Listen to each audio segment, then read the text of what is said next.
Hello everyone, स्वागत है आप सभी का शिक्षा संकल्प के इस ऑनलाइन यूट्यूब प्लेटफॉर्म पर। उम्मीद करता हूं कि आप लोग बहुत ही अच्छे होंगे। दोस्तों, आज की इस स्पेशल क्लास में हम लोग ईवीएस के टॉप 100 क्वेश्चंस को डिस्कस करने वाले हैं, जो कि सीटेट एग्ज़ाम के दृष्टिकोण से बेहद महत्वपूर्ण है। साथियों, प्रीवियस ईयर क्वेश्चन पेपर उठाकर देखेंगे तो पेपर में यहाँ से प्रश्न आपको देखने को मिलते हैं। ठीक है, तो आप लोग इस पूरी क्लास में बने रहिएगा, निश्चित रूप से हेल्प मिलेगी आपको। डायरेक्ट एग्जाम में क्वेश्चन देखने को मिलेंगे यहाँ से। आइए शुरुआत करते हैं बिना किसी देरी के। हमने यहाँ पर 100 प्रश्नों को कंसाइज करने का प्रयास किया है और ये सारे प्रश्न जो है बहुत ही महत्वपूर्ण है।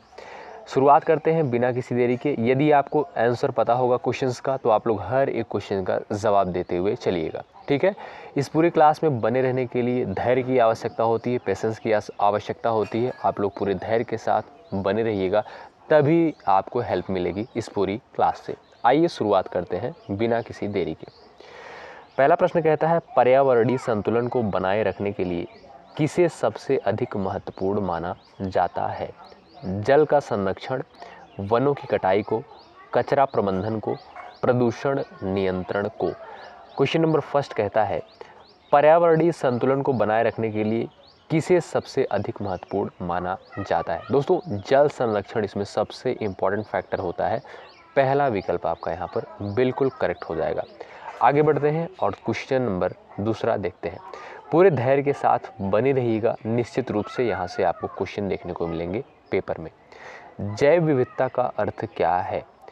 प्रजातियों की संख्या, वातावरण की स्थिति, पारिस्थितिकी तंत्र के घटक, प्रजातियों, जातियों और पारिस्थितिकी तंत्र की विविधता।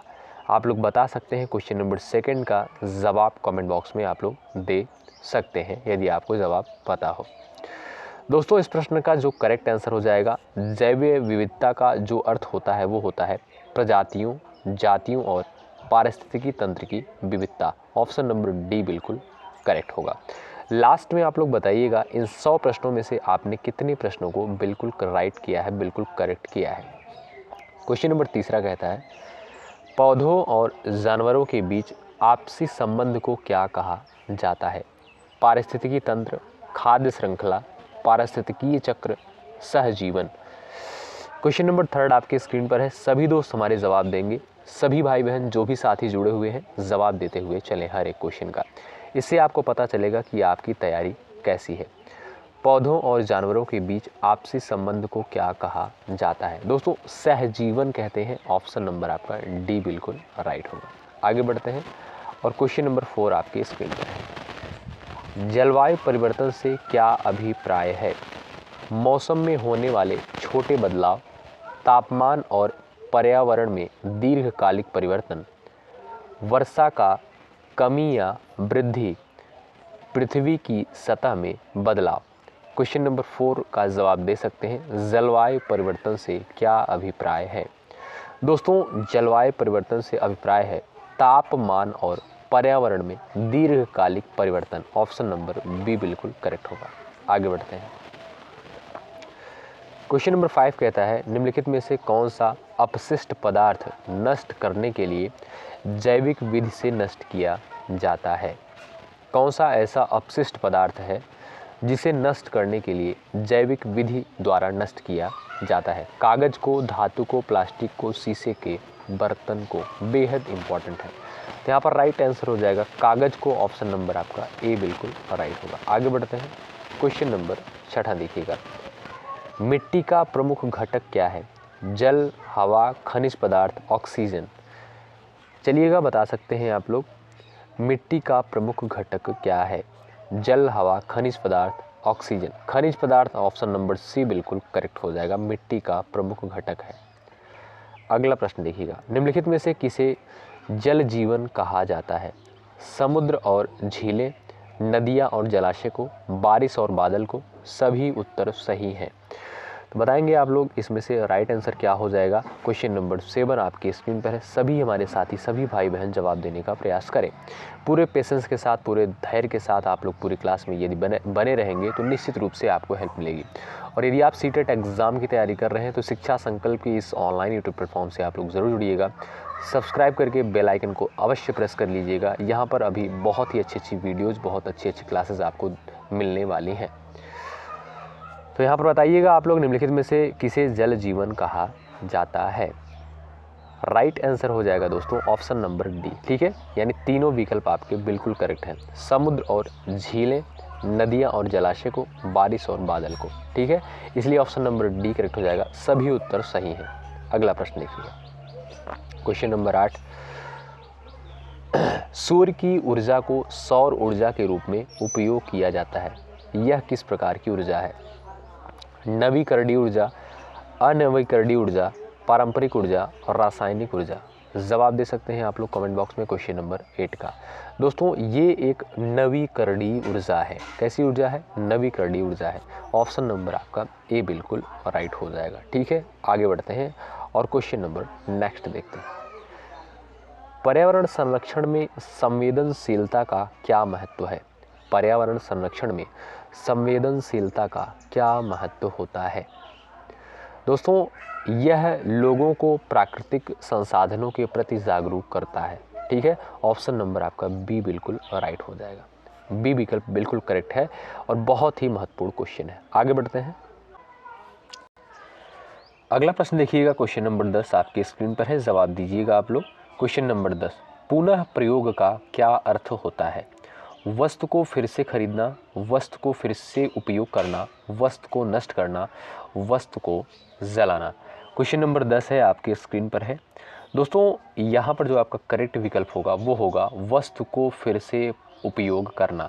ऑप्शन नंबर बी बिल्कुल करेक्ट हो जाएगा। बहुत ही बेसिक सा क्वेश्चन है, इंपॉर्टेंट है। पुनः प्रयोग का अर्थ क्या होता है? वस्तु को फिर से प्रयोग में लाना या प्रयोग करना। अगला प्रश्न यहाँ पर कहता है क्वेश्चन नंबर 11, किस ऊर्जा स्रोत को गैर नवीकरणीय ऊर्जा के रूप में माना जाता है या जाना जाता है? सौर ऊर्जा को, पवन ऊर्जा को, कोयला को, जल ऊर्जा को। बताएंगे आप लोग। गैर नवीकरणीय ऊर्जा के रूप में किसे जाना जाता है? दोस्तों गैर नवीकरणीय ऊर्जा के रूप में जो है कोयला को जानते हैं। ऑप्शन नंबर आपका सी बिल्कुल करेक्ट हो जाएगा। ठीक है, विकल्प आपका सी यहाँ पर बिल्कुल राइट होगा। आगे बढ़ते हैं और क्वेश्चन नंबर अगला देखेंगे हम लोग। क्वेश्चन नंबर 12 आपके स्क्रीन पर है। कचरे का पृथक्करण किस प्रकार के कचरे को प्राथमिकता देता है? सूखा और गीला कचरा, प्लास्टिक और धातु, कागज और ग्लास, जैविक और रासायनिक कचरा। क्वेश्चन नंबर 12, कचरे का पृथक्करण किस प्रकार के कचरे को प्राथमिकता देता है? ऑप्शन नंबर आपका पहला करेक्ट हो जाएगा, सूखा और गीला कचरा। आगे बढ़ते हैं और अगला क्वेश्चन देखिएगा। ओजोन परत की क्या भूमिका होती है? पृथ्वी को गर्म करना, पृथ्वी को सूर्य से हानिकारक पराबैंगनी किरणों से बचाना, वायुमंडल में नाइट्रोजन की अधिकता बनाए रखना, वर्षा को नियंत्रित करना। क्वेश्चन नंबर 13 बेहद इंपॉर्टेंट है, स्टार लगाइएगा। ओजोन परत की क्या भूमिका होती है? दोस्तों ओजोन परत की भूमिका का मतलब क्या है? यानी ओजोन परत की क्या भूमिका होती है? तो पृथ्वी को सूर्य से हानिकारक पराबैंगनी किरणों से बचाना, यानी जो पराबैंगनी किरणें आती हैं सूर्य की तरफ से उनको जो है ओजोन परत बचाती है। ठीक है, अच्छा आप लोग दो प्रश्न का जवाब करिएगा। वायुमंडल में जो है ऑक्सीजन कितने % है और नाइट्रोजन कितने % है? इसका जवाब आप लोग कमेंट बॉक्स में करिएगा। अगला प्रश्न देखिएगा, क्वेश्चन नंबर 14, निम्नलिखित में से किसे जल चक्र कहा जाता है? जल चक्र किसे कहते हैं? दोस्तों जल चक्र जो है जल का प्राकृतिक पुनर्नवीनीकरण प्रक्रिया। ठीक है, ये जो है आपका जल चक्र कहलाती है। पहला विकल्प आपका बिल्कुल राइट होगा। अगला प्रश्न क्वेश्चन नंबर 15 आपकी स्क्रीन पर है। बच्चों में सुरक्षा शिक्षा का उद्देश्य क्या है? बच्चों में सुरक्षा शिक्षा का उद्देश्य क्या है? बच्चों को आपातकालीन स्थितियों में सही कदम उठाने के लिए तैयार करना। ठीक है, सुरक्षा शिक्षा का अर्थ क्या है? बच्चों को आपातकालीन स्थितियों में सही कदम उठाने के लिए तैयार करना। ऑप्शन नंबर सी यहाँ पर बिल्कुल राइट होगा। आइए अगला प्रश्न देखिएगा। सतत विकास से क्या अभिप्राय है? सस्टेनेबल डेवलपमेंट से क्या अभिप्राय है? सतत विकास जिसे कहते हैं, आप लोग बता सकते हैं, जवाब दे सकते हैं। बहुत महत्वपूर्ण प्रश्न बनता है एग्जाम के पॉइंट ऑफ व्यू से। दोस्तों ऑप्शन नंबर आपका सी बिल्कुल राइट हो जाएगा। सतत विकास का अर्थ होता है प्राकृतिक संसाधनों का संरक्षण करते हुए आर्थिक विकास करना। ठीक है, प्राकृतिक संसाधनों का संरक्षण करते हुए आर्थिक विकास करना। क्वेश्चन नंबर 17 आपके स्क्रीन पर देखिएगा। यहाँ पर निम्नलिखित में से किसे उर्वरक कहा जाता है? ऑप्शंस दिया गया है कुछ इस प्रकार से। जैविक पदार्थ जो मिट्टी की गुणवत्ता को बढ़ाता है, रासायनिक पदार्थ जो फसलों को बढ़ाने के लिए मिट्टी में डाले जाते हैं, जल जो पौधों की वृद्धि के लिए आवश्यक है। सभी उत्तर सही हैं। क्वेश्चन नंबर 17, तो आप लोग जवाब दे सकते हैं। क्वेश्चन नंबर 17 का जवाब दीजिएगा आप लोग। निम्नलिखित में से किसे उर्वरक कहा जाता है? दोस्तों ये तीनों विकल्प आपके बिल्कुल करेक्ट है, इसलिए ऑप्शन नंबर डी राइट होगा। सभी उत्तर सही है। ध्यानपूर्वक पढ़िएगा, बहुत महत्वपूर्ण प्रश्न है। आइएगा अगला प्रश्न देखिएगा। क्वेश्चन नंबर 18 कहता है निम्नलिखित में से कौन सा एक जल जनित पर्यावरणीय मुद्दा है? वनों की कटाई, जल प्रदूषण, वायु प्रदूषण, मृदा क्षरण। निम्नलिखित में से कौन सा एक जल जनित पर्यावरणीय मुद्दा है? राइट आंसर हो जाएगा आपका जल प्रदूषण। ऑप्शन नंबर आपका बी बिल्कुल करेक्ट होगा। आगे बढ़ते हैं और क्वेश्चन नंबर 19 देखिएगा, सभी साथी देखेंगे। क्वेश्चन नंबर 19 बहुत महत्वपूर्ण है, सेशन को लाइक ज़रूर करिएगा आप लोग। सौर ऊर्जा किसका उदाहरण है? सौर ऊर्जा जो है किसका उदाहरण होता है? नवीकरणीय ऊर्जा का, अनवीकरणीय ऊर्जा, रासायनिक ऊर्जा, परमाणु ऊर्जा। दोस्तों सौर ऊर्जा जो है नवीकरणीय ऊर्जा का एग्जाम्पल है। ऑप्शन नंबर आपका ए बिल्कुल राइट होगा। ऑप्शन नंबर ए बिल्कुल करेक्ट हो जाएगा। वायुमंडल की परिभाषा क्या है? आप लोग जवाब दीजिएगा। क्वेश्चन नंबर 20 आपकी स्क्रीन पर है।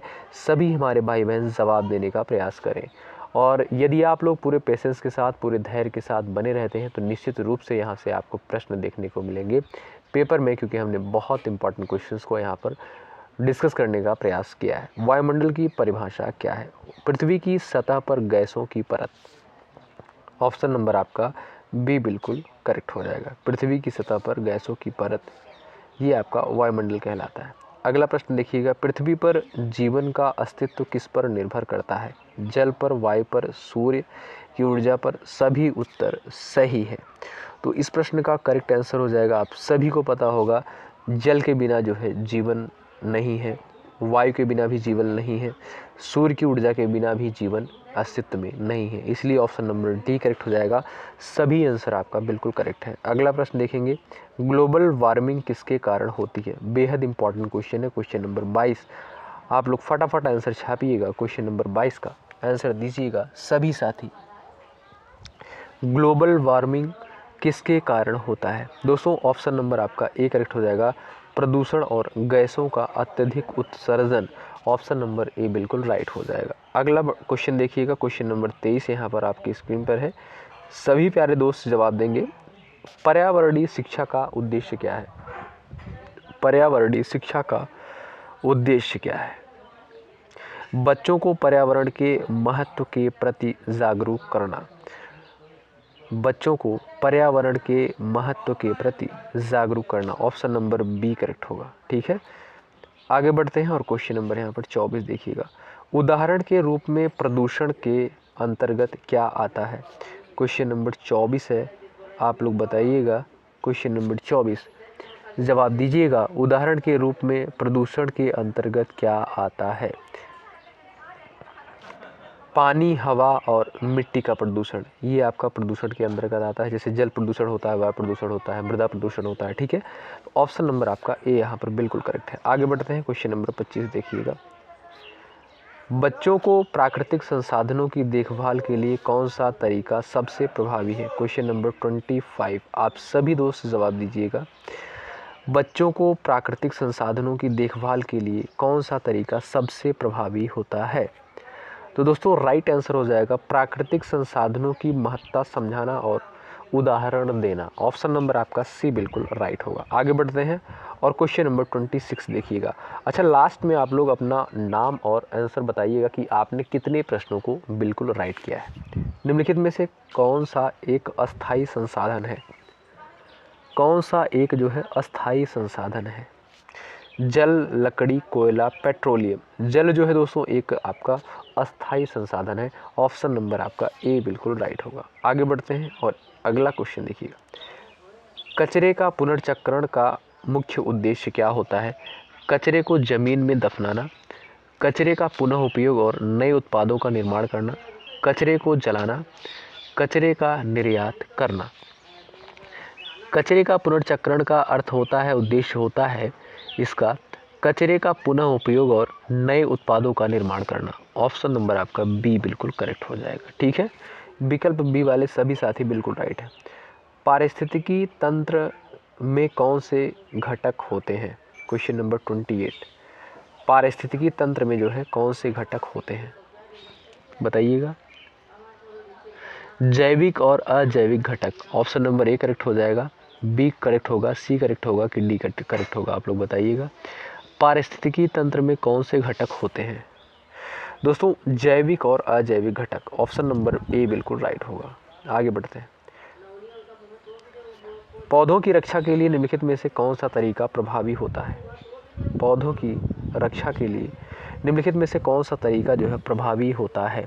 प्रदूषण को कम करना। ऑप्शन नंबर आपका बी करेक्ट होगा। अगला प्रश्न देखिएगा, सार्वजनिक परिवहन का उपयोग पर्यावरण के लिए कैसे फायदेमंद है? क्वेश्चन नंबर 30 है, सार्वजनिक परिवहन का उपयोग पर्यावरण के लिए कैसे फायदेमंद है? यह प्रदूषण में वृद्धि करता है, यह वायु गुणवत्ता में सुधार करता है, यह पानी की कमी का कारण बनता है, यह ऊर्जा की खपत को बढ़ाता है। दोस्तों सार्वजनिक परिवहन की यदि बात करें तो यह वायु गुणवत्ता में सुधार करता है। ठीक है, विकल्प आपका बी बिल्कुल राइट है। अगला प्रश्न देखिए, कृषि में रासायनिक उर्वरकों का अधिक उपयोग से कौन सा पर्यावरणीय समस्या उत्पन्न हो सकती है? जल संकट, मिट्टी का प्रदूषण, वायु प्रदूषण, हरित गृह गैसों का उत्सर्जन। आप लोग बता सकते हैं राइट आंसर। तो जो भी साथी मिट्टी का प्रदूषण ऑप्शन नंबर बी पर जा रहे हैं वो बिल्कुल करेक्ट है। संसाधनों का संरक्षण के लिए निम्नलिखित में से कौन सा कदम सही है? संसाधनों के संरक्षण के लिए कौन सा कदम जो है सही है? जल और ऊर्जा का बचाव करना। ठीक है, ऑप्शन नंबर बी करेक्ट हो जाएगा। जल ही जीवन है इसलिए कहा गया है, इसलिए जल को बचाएं, जल और ऊर्जा का बचाव। ठीक है, ऑप्शन नंबर आपका बी बिल्कुल करेक्ट हो जाएगा। अगला प्रश्न देखिएगा, हवा की गुणवत्ता को कौन सा सूचकांक मापता है? दोस्तों वायु गुणवत्ता सूचकांक, जिसे AQI कहते हैं। ठीक है, वायु गुणवत्ता सूचकांक। अच्छा, AQI का फुल फॉर्म आप लोग बताइएगा कमेंट बॉक्स में। जो भी साथी इसका फुल फॉर्म बताएंगे उनका जो है कमेंट बॉक्स में पिन किया जाएगा आंसर। ठीक है, हवा की गुणवत्ता को कौन सा सूचकांक मापता है? वायु गुणवत्ता सूचकांक। ऑप्शन नंबर बी करेक्ट होगा। आगे बढ़ते हैं और क्वेश्चन नंबर 34 यहाँ पर देखते हैं। पारिस्थितिकी तंत्र की स्थिरता का क्या अर्थ है? पारिस्थितिकी तंत्र की स्थिरता का क्या अर्थ होता है? चलिए बता सकते हैं आप लोग करेक्ट आंसर। तो जो भी साथी ऑप्शन नंबर बी पर जा रहे हैं वो बिल्कुल करेक्ट है। जैविक और अजैविक घटकों के बीच संतुलन बनाए रखना। ऑप्शन नंबर बी करेक्ट होगा। हिरण और पेड़ के बीच संबंध किसका उदाहरण है? हिरण और पेड़ के बीच का संबंध, ये उदाहरण है पारिस्थितिकी तंत्र में सहजीवन। ऑप्शन नंबर बी करेक्ट होगा। अगला प्रश्न देखिए, जल संकट से बचने के लिए हमें क्या करना चाहिए? जल संकट से बचने के लिए हमें जल स्रोतों का संरक्षण और पुनर्चक्रण करना चाहिए। ऑप्शन नंबर बी करेक्ट हो जाएगा। अगला प्रश्न देखिए, पर्यावरण में संतुलन बनाए रखने के लिए वृक्षारोपण क्यों आवश्यक है? वृक्षारोपण जो है क्यों आवश्यक है पर्यावरण में संतुलन बनाए रखने के लिए? ऑप्शन नंबर आपका यहाँ पर बी बिल्कुल करेक्ट हो जाएगा। यह पर्यावरण को हरा भरा बनाए रखता है और वायुमंडल में ऑक्सीजन का स्तर बढ़ाता है। ऑप्शन नंबर बी करेक्ट होगा, बिल्कुल राइट आंसर हो जाएगा। आगे बढ़ते हैं, जीवाश्म ईंधन का क्या प्रभाव है? अच्छा, लास्ट में अपना रिव्यू ज़रूर बताइएगा कि ये क्लास आपको कैसी लगी और यहाँ पर हमने जो क्वेश्चन सिलेक्टेड लिए थे ये क्वेश्चंस आपको कैसे लगे। जीवाश्म ईंधन का क्या प्रभाव है? चलिए बताइए, जीवाश्म ईंधन का क्या प्रभाव है? जलवायु परिवर्तन और वायु प्रदूषण का कारण बनता है। ऑप्शन नंबर बी करेक्ट होगा। अगला प्रश्न देखिए, कचरे का पृथक्करण से क्या लाभ है? कचरे का पृथक्करण से क्या लाभ है?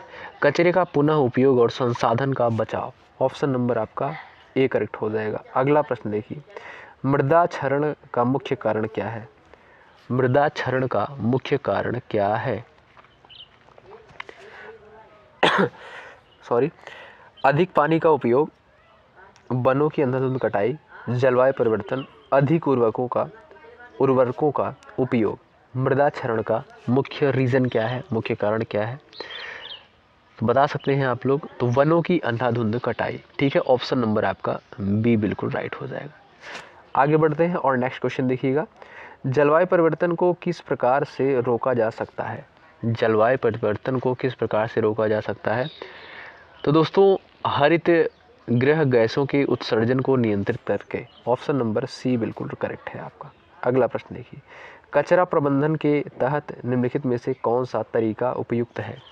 कचरा प्रबंधन के तहत निम्नलिखित में से कौन सा तरीका उपयुक्त है? कचरे का पृथक्करण और पुनर्चक्रण, ऑप्शन नंबर बी करेक्ट होगा। आगे बढ़ते हैं और अगला प्रश्न देखिएगा, ग्रीन हाउस प्रभाव से क्या आशय है? ग्रीन हाउस प्रभाव से क्या आशय है? वायुमंडल में ग्रीन हाउस गैसों का बढ़ना, वायुमंडल में ग्रीन हाउस गैसों का बढ़ना, ऑप्शन नंबर आपका ए करेक्ट होगा। अगला प्रश्न देखिएगा, हवामान परिवर्तन का मुख्य कारण क्या है? पेड़ों की अधिक संख्या, हरित गृह गैसों का उत्सर्जन, ठंडी जलवायु का प्रभाव, प्राकृतिक जलवायु परिवर्तन, ऑप्शन नंबर बी करेक्ट हो जाएगा, हरित गृह गैसों का उत्सर्जन। आगे बढ़ते हैं क्वेश्चन नंबर 46, स्मॉग किसे कहते हैं? स्मॉग जो है किसे कहते हैं? वायु प्रदूषण और धुएं के मिश्रण से स्मॉग बनता है, ठीक है। ऑप्शन नंबर आपका यहाँ पर इस समय आपको देखने को मिलता होगा, ठीक है। तो ऑप्शन नंबर आपका बी करेक्ट हो जाएगा, वायु प्रदूषण और धुएं के मिश्रण से स्मॉग बनता है। ये प्रश्न महत्वपूर्ण है, याद रखिएगा। नवीकरणीय ऊर्जा का एक उदाहरण क्या है? नवीकरणीय ऊर्जा, कोयला, पेट्रोल, सौर ऊर्जा, गैस। दोस्तों नवीकरणीय ऊर्जा ऑप्शन नंबर सी करेक्ट हो जाएगा। ये आपका नवीकरणीय ऊर्जा है जिसे कभी नष्ट नहीं किया जा सकता, जो कभी समाप्त नहीं हो सकता, उसे नवीकरणीय ऊर्जा कहते हैं। जल प्रदूषण के प्रभाव से बचने के लिए हमें क्या करना चाहिए? जल प्रदूषण के प्रभाव से बचने के लिए हमें जल स्रोतों का संरक्षण और स्वच्छ रखना चाहिए। ऑप्शन नंबर बी बिल्कुल राइट हो जाएगा। आशा करता हूँ कि चीज़ें आपको बहुत क्लियर हो रही होंगी। और लास्ट में अपना रिव्यू जरूर बताएं। चैनल पर नए हैं जुड़ जाइएगा, बेल आइकन को प्रेस कर लीजिएगा सब्सक्राइब करके। उर्वरक का क्या प्रभाव पड़ता है? उर्वरक का क्या प्रभाव पड़ता है? मिट्टी की गुणवत्ता में सुधार करना, ऑप्शन नंबर आपका ए करेक्ट हो जाएगा। मिट्टी की गुणवत्ता में सुधार करना। पारिस्थितिकी तंत्र में कौन से घटक शामिल हैं? पारिस्थितिकी तंत्र में कौन से घटक शामिल होते हैं? तो यहाँ पर दोस्तों करेक्ट आंसर हो जाएगा जैविक और अजैविक दोनों घटक। ऑप्शन नंबर सी बिल्कुल करेक्ट होगा। आगे बढ़ते हैं, वृक्षारोपण अभियान का उद्देश्य क्या है? वृक्षारोपण अभियान का उद्देश्य क्या है? इसका पर्पज क्या है? पारिस्थितिकी तंत्र में संतुलन बनाए रखना और पर्यावरण को शुद्ध करना। ऑप्शन नंबर बी करेक्ट हो जाएगा, ठीक है। अगला प्रश्न देखिएगा, मृदा क्षरण किसका परिणाम है? मृदा क्षरण जो है किसका परिणाम है? भूमि की उपजाऊ शक्ति में कमी। ऑप्शन नंबर आपका सी बिल्कुल करेक्ट हो जाएगा। मृदा क्षरण किसका परिणाम है? भूमि की उपजाऊ शक्ति में कमी। आगे बढ़ते हैं, क्वेश्चन नंबर अगला कहता है यहाँ पर, प्लास्टिक प्रदूषण को नियंत्रित करने के लिए क्या कदम उठाना चाहिए? बता सकते हैं आप लोग, प्लास्टिक प्रदूषण को नियंत्रित करने के लिए क्या कदम उठाना चाहिए? प्लास्टिक का पुनर्चक्रण और उसका पुनः उपयोग करना। ऑप्शन नंबर आपका ए बिल्कुल करेक्ट हो जाएगा। अगला क्वेश्चन देखिएगा, बायोमास ऊर्जा का क्या स्रोत है? क्वेश्चन नंबर 54 है, आप लोग बताइएगा बायोमास ऊर्जा का क्या स्रोत है? जैविक कचरा और वनस्पति। ऑप्शन नंबर आपका सी करेक्ट होगा। आगे बढ़ते हैं और अगला प्रश्न देखिए, जलवायु परिवर्तन का मुख्य कारण क्या है? जलवायु परिवर्तन का मुख्य कारण, ऑप्शन नंबर बी करेक्ट हो जाएगा, मानवीय गतिविधियां जैसे औद्योगिकरण और वाहन उत्सर्जन। ऑप्शन नंबर आपका यहाँ पर बी बिल्कुल राइट हो जाएगा। आगे बढ़ते हैं, सप्लाई चेन का पर्यावरण पर क्या प्रभाव पड़ता है? सप्लाई चेन का पर्यावरण पर क्या प्रभाव पड़ता है? प्राकृतिक संसाधनों का अत्यधिक दोहन, ठीक है। ऑप्शन नंबर आपका डी करेक्ट हो जाएगा, सॉरी डी नहीं ए करेक्ट होगा। प्राकृतिक संसाधनों का अत्यधिक दोहन सप्लाई चेन कहलाता है। अगला प्रश्न देखिए, नदी पुनर्जीवित करने के उपाय क्या हो सकते हैं? नदी पुनर्जीवित करने के उपाय क्या हो सकते हैं? जल स्रोतों का संरक्षण, और नदी के किनारे वृक्षारोपण करना, ये जो है नदी के बचाव के लिए, नदी को पुनर्जीवित करने के उपाय हो सकते हैं। तो ऑप्शन नंबर आपका सी बिल्कुल राइट हो जाएगा। ठीक है, चलिएगा दोस्तों आगे बढ़ते हैं। भाई सेशन को आप लोग लाइक नहीं कर रहे हैं तो प्लीज़ एक लाइक ज़रूर करिएगा, आप सभी के लिए मेहनत किया जाता है, तो आप सभी से निवेदन है कि एक लाइक ज़रूर करें। मृदा प्रदूषण का प्रमुख कारण क्या है? मृदा प्रदूषण का मुख्य कारण जो है रासायनिक उर्वरकों का अत्यधिक उपयोग करना। देखेंगे आप लोग बहुत सारे जो है आजकल जो है रासायनिक उर्वरकों का उपयोग होता है खेती करने में, तो ये जो है मृदा प्रदूषण का मुख्य कारण है। ऑप्शन नंबर बी बिल्कुल राइट होगा। अगला प्रश्न देखिएगा, क्लाइमेट चेंज से निपटने के लिए सबसे प्रभावी कदम क्या हो सकता है? क्लाइमेट चेंज से निपटने के लिए सबसे प्रभावी कदम क्या हो सकता है? नवीकरणीय ऊर्जा स्रोतों का उपयोग बढ़ाना। ऑप्शन नंबर आपका सी बिल्कुल राइट हो जाएगा। ठीक है, आगे बढ़ते हैं। प्राकृतिक संसाधनों का संरक्षण के लिए हम क्या कर सकते हैं?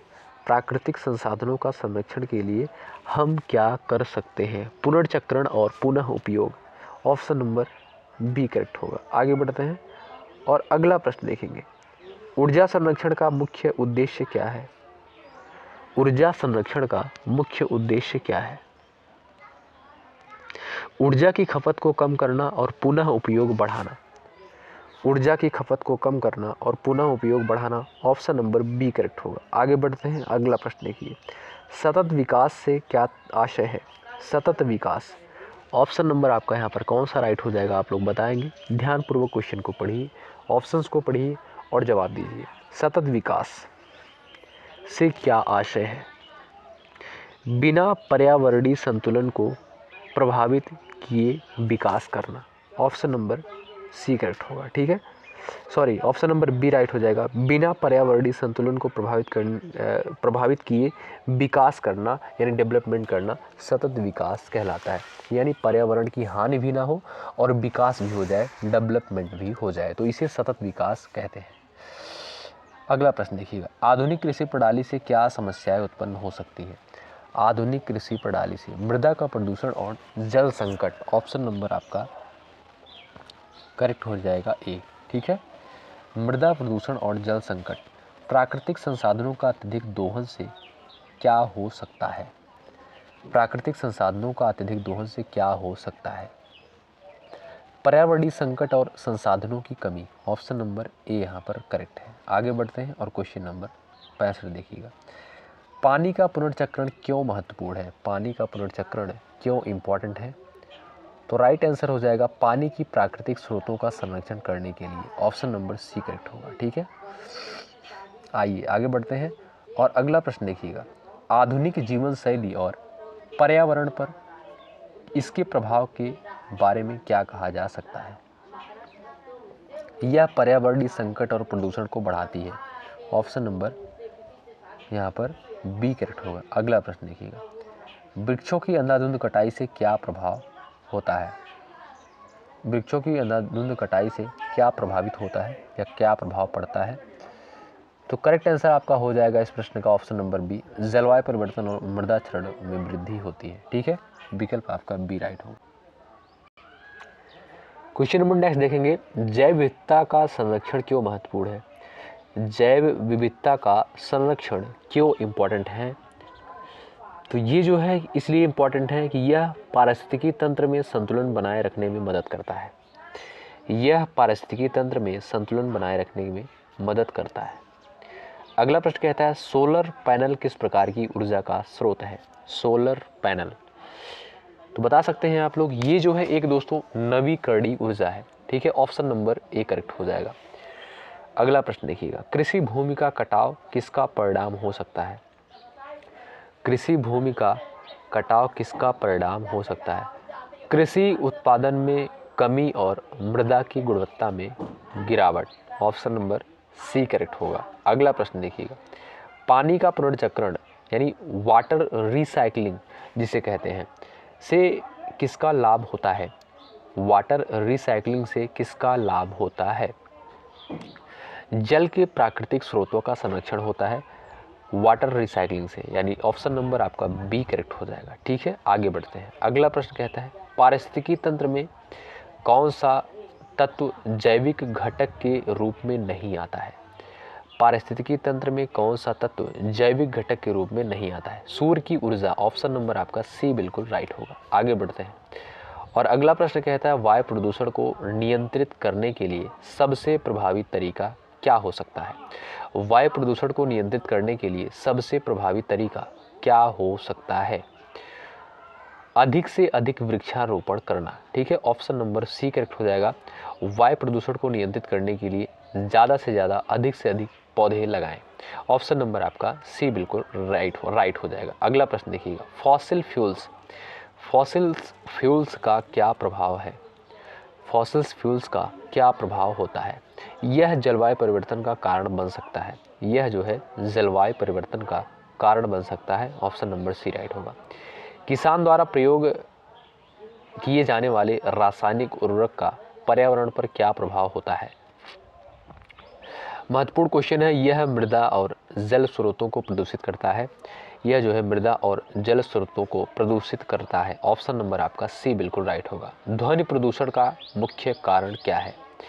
ध्वनि प्रदूषण का मुख्य कारण बताएंगे, आप लोग जवाब देने का प्रयास करेंगे। शहरीकरण और वाहनों का अत्यधिक प्रयोग। ऑप्शन नंबर आपका बी करेक्ट हो जाएगा। ध्वनि प्रदूषण का जो मुख्य कारण है शहरीकरण और वाहनों का अत्यधिक प्रयोग। वायु गुणवत्ता सूचकांक AQI का उद्देश्य क्या है? वायु गुणवत्ता सूचकांक का उद्देश्य क्या है? वायु प्रदूषण की स्थिति को मापना। वायु प्रदूषण की स्थिति को मापना AQI का उद्देश्य है, यानी वायु गुणवत्ता सूचकांक का पर्पज है। पर्यावरणीय शिक्षा का उद्देश्य क्या है? पर्यावरणीय शिक्षा का उद्देश्य क्या है? तो दोस्तों ऑप्शन नंबर बी करेक्ट हो जाएगा। बच्चों को प्राकृतिक संसाधनों के महत्व और उनके संरक्षण के बारे में जागरूक करना पर्यावरणीय शिक्षा का मुख्य पर्पज है, मुख्य उद्देश्य है। अगला प्रश्न देखिएगा, ग्लोबल वार्मिंग के कारण पृथ्वी के तापमान में क्या हो रहा है? तापमान में वृद्धि हो रही है या गिरावट हो रही है, आप लोग बताएंगे। 4 ऑप्शंस दिए गए हैं आपके सामने। तो देखेंगे तो तापमान में वृद्धि हो रही है ग्लोबल वार्मिंग के कारण, इसलिए ऑप्शन नंबर आपका पहला बिल्कुल राइट हो जाएगा। ठीक है दोस्तों, यहाँ पर हमने आपको बताया कि 100 क्वेश्चंस को लिया है और पूरे धैर्य के साथ अपने एग्जाम से पहले 2 से 3 बार इस वीडियो को ज़रूर देखें। वनस्पति संरक्षण का उद्देश्य क्या है? अच्छा, अंत तक कौन से साथी इस वीडियो को वॉच करेंगे, आप लोग लास्ट में जो है कॉमेंट ज़रूर करिएगा कि हमने जो है इस पूरी वीडियो को देखी है। चलिए, वनस्पति संरक्षण का उद्देश्य क्या है? वनस्पति संरक्षण का उद्देश्य है जैव विविधता को बढ़ाना और पारिस्थितिकी तंत्र को संतुलित रखना। ऑप्शन नंबर आपका बी करेक्ट हो जाएगा। अगला प्रश्न देखिए, पानी की कमी को रोकने के लिए हमें क्या कदम उठाने चाहिए? पानी की कमी को रोकने के लिए हमें क्या कदम उठाने चाहिए? तो जल स्रोतों का संरक्षण और पुनर्चक्रण यानी रिसाइकलिंग करना चाहिए। ऑप्शन नंबर बी करेक्ट हो जाएगा। अगला प्रश्न देखिए, नवीकरणीय ऊर्जा के स्रोत क्या हैं? नवीकरणीय ऊर्जा के स्रोत क्या हैं? सौर ऊर्जा हो गया, पवन ऊर्जा हो गया और जल ऊर्जा हो गया, ये जो है आपकी नवीकरणीय ऊर्जा है। ऑप्शन नंबर आपका यहाँ पर बी बिल्कुल करेक्ट होगा दोस्तों। आइए अगला प्रश्न देखिएगा, जैविक कचरे का क्या अर्थ है? जैविक कचरे का क्या अर्थ है? आप सभी दोस्त बताएंगे, जवाब देंगे। जैविक कचरे का क्या अर्थ है? पौधों और जानवरों से उत्पन्न होने वाला कचरा। पौधों और जानवरों से उत्पन्न होने वाला कचरा। ऑप्शन नंबर बी राइट हो जाएगा। वायु प्रदूषण से किस प्रकार की बीमारियां हो सकती हैं? वायु प्रदूषण से किस प्रकार की बीमारियां हो सकती हैं? अस्थमा और श्वसन समस्याएं, ये भी करेक्ट है आपका। हृदय रोग, बिल्कुल ये भी सही है। रक्तचाप की समस्या, ये भी सही है। सभी उत्तर सही हैं। ऑप्शन नंबर डी राइट है। खाद्य श्रृंखला में कौन कौन से घटक होते हैं? खाद्य श्रृंखला में कौन कौन से घटक होते हैं? निर्माता, उपभोक्ता, अपघटक। ऑप्शन नंबर ए करेक्ट होगा। अगला प्रश्न कहता है, पारिस्थितिकी तंत्र का प्रमुख कार्य क्या है? पारिस्थितिकी तंत्र का प्रमुख कार्य क्या है? जैविक और अजैविक घटकों के बीच संतुलन बनाए रखना। ऑप्शन नंबर बी करेक्ट होगा। अगला प्रश्न देखिएगा, अन्न उत्पादन में वृद्धि के लिए कौन सा उपाय सबसे प्रभावी हो सकता है? अन्न उत्पादन में वृद्धि के लिए कौन सा उपाय सबसे प्रभावी हो सकता है? जैविक खेती और रोटेशन पद्धति का पालन। ऑप्शन नंबर बी करेक्ट होगा यहाँ पर। अगला प्रश्न देखिएगा, जलवायु परिवर्तन के प्रभाव से बचने के लिए हमें किस प्रकार की ऊर्जा का उपयोग करना चाहिए? जलवायु परिवर्तन के प्रभाव से बचने के लिए तो नवीकरणीय ऊर्जा स्रोत जैसे सौर और पवन ऊर्जा, ऑप्शन नंबर आपका यहाँ पर कौन सा राइट हो जाएगा? बी, नवीकरणीय ऊर्जा स्रोत जैसे सौर ऊर्जा और पवन ऊर्जा का प्रयोग करना चाहिए। ठीक है, आगे बढ़ते हैं और अगला प्रश्न देखिएगा। वायु प्रदूषण को कम करने के लिए कौन सा उपाय सबसे प्रभावी हो सकता है? वायु प्रदूषण को कम करने के लिए कौन सा उपाय सबसे प्रभावी हो सकता है? ऑप्शन नंबर आपका सी बिल्कुल राइट हो जाएगा, अधिक वृक्षारोपण करना और हरित पट्टियों का निर्माण करना। अगला प्रश्न देखिएगा, जलवायु परिवर्तन का क्या प्रभाव पड़ सकता है? जलवायु परिवर्तन, तो यहाँ पर आपका समुद्र स्तर में वृद्धि, ये भी सही है। वनस्पति और प्राणियों की प्रजातियों का अंत, ये भी सही है। प्राकृतिक आपदाओं में वृद्धि, ये भी सही है। सभी उत्तर सही हैं, ऑप्शन नंबर डी राइट हो जाएगा। अगला प्रश्न देखिए, संवेदनशील पर्यावरणीय क्षेत्रों के उदाहरण क्या हो सकते हैं? संवेदनशील पर्यावरणीय क्षेत्रों के उदाहरण क्या हो सकते हैं? जंगलों के कटाव वाले क्षेत्र, ये भी करेक्ट है आपका। मरुस्थलीय क्षेत्र और दलदली इलाके, ये भी राइट है। जलाशय और नदियाँ, ये भी करेक्ट है। सभी उत्तर सही हैं, ऑप्शन नंबर डी करेक्ट होगा। अगला प्रश्न कहता है, जैविक विविधता को बढ़ाने के लिए किसका संरक्षण करना चाहिए? तो बता दीजिएगा आप लोग, राइट आंसर क्या हो जाएगा? तो वनस्पति, प्राणी और सूक्ष्म जीवों का, ऑप्शन नंबर सी करेक्ट हो जाएगा। जैविक विविधता को बढ़ाने के लिए किसका संरक्षण करना चाहिए? वनस्पतियों का, प्राणियों का और सूक्ष्म जीवों का। अगला प्रश्न कहता है, हरित गृह प्रभाव के कारण क्या हो सकते हैं? हरित गृह के प्रभाव के कारण क्या हो सकते हैं? पृथ्वी का गर्म होना, ऑप्शन नंबर बी करेक्ट हो जाएगा। ठीक है, अगला प्रश्न यहाँ पर कहता है, प्राकृतिक संसाधनों का अत्यधिक दोहन से क्या हो सकता है? प्राकृतिक संसाधनों के अत्यधिक दोहन से क्या हो सकता है? पारिस्थितिकी तंत्र में असंतुलन, ऑप्शन नंबर आपका बी करेक्ट हो जाएगा। पारिस्थितिकी तंत्र में असंतुलन। कृषि में रासायनिक उर्वरकों का अत्यधिक प्रयोग से क्या प्रभाव हो सकता है? कृषि में रासायनिक उर्वरकों का अत्यधिक प्रयोग से क्या प्रभाव पड़ सकता है, क्या हो सकता है? जल स्रोतों का प्रदूषण हो सकता है, ऑप्शन नंबर आपका यहाँ पर बी करेक्ट हो जाएगा। जल स्रोतों का प्रदूषण। प्लास्टिक प्रदूषण को नियंत्रित करने के लिए क्या किया जाना चाहिए? ऑप्शन नंबर आपका यहाँ पर बी करेक्ट हो जाएगा। पुनर्चक्रण और पुनः उपयोग को बढ़ावा देना। अगला प्रश्न देखिएगा, वायु प्रदूषण के प्रभाव से बचने के लिए निम्नलिखित में से क्या किया जा सकता है? वायु प्रदूषण के प्रभाव से बचने के लिए निम्नलिखित में से क्या किया जा सकता है? वाहनों के उत्सर्जन को नियंत्रित करना, ऑप्शन नंबर आपका ए बिल्कुल राइट होगा। अगला प्रश्न देखिएगा, पर्यावरणीय शिक्षा का उद्देश्य क्या है? पर्यावरणीय शिक्षा का उद्देश्य होता है बच्चों को प्राकृतिक संसाधनों के महत्व और उनके संरक्षण के बारे में जागरूक करना, ऑप्शन नंबर बी राइट होगा। 99 नंबर का क्वेश्चन है, संवेदनशील पारिस्थितिकी तंत्र के संरक्षण में किसका प्रमुख योगदान है? बताइएगा, संवेदनशील पारिस्थितिकी तंत्र के संरक्षण में किसका प्रमुख योगदान है? इस प्रश्न का दोस्तों राइट आंसर चला जाएगा ऑप्शन नंबर ए, जैविक विविधता का।